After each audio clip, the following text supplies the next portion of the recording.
بسم الله الرحمن الرحيم. يا أيها المزمل قم الليل إلا قليلا نصفه أو انقص منه قليلا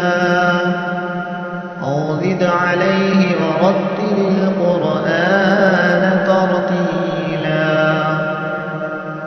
إنا سنلقي عليك قولا ثقيلا إن ناشئة الليل هي أشد وطئا وأقوم قيلا إن لك في النهار سبحا طويلا واذكر اسم ربك وتبتل إليه تبتيلا رب المشرق والمغرب لا إله إلا هو فاتخذه وكيلا واصبر على ما يقولون واهجرهم هجرا جميلا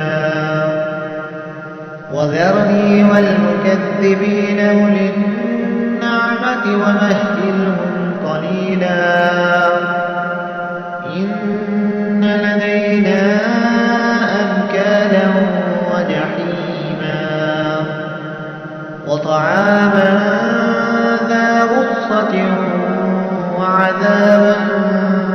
أليما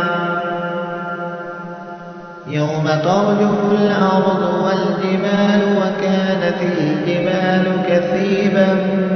مهيلا إنا أرسلنا إليكم رسولا شاهدا عليكم كما أرسلنا إلى فرعون رسولا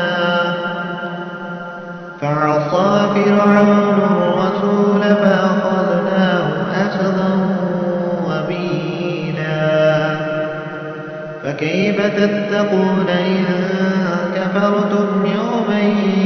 يجعل الولدان شيبا السماء منفطر به كان بعده مفعولا إن هذه تذكرة فمن شاء اتخذ إلى ربه سبيلا إن ربك يعلم أنك تقوم أدنى من ثلثي الليل ونصفه وثلثه وطائفة من الذين معكم والله يقدر الليل والنهار علم أن لن تحصوه فتاب عليكم فاقرؤوا ما تيسر من القرآن علم أن سيكون منكم مرضى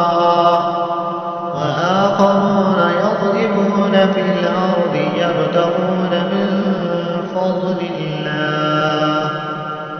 وآخرون يقاتلون في سبيل الله واقرؤوا ما تيسر منه وأقيموا الصلاة وآتوا الزكاة وأقرضوا الله قرضا حسنا وما تقدموا لأنفسكم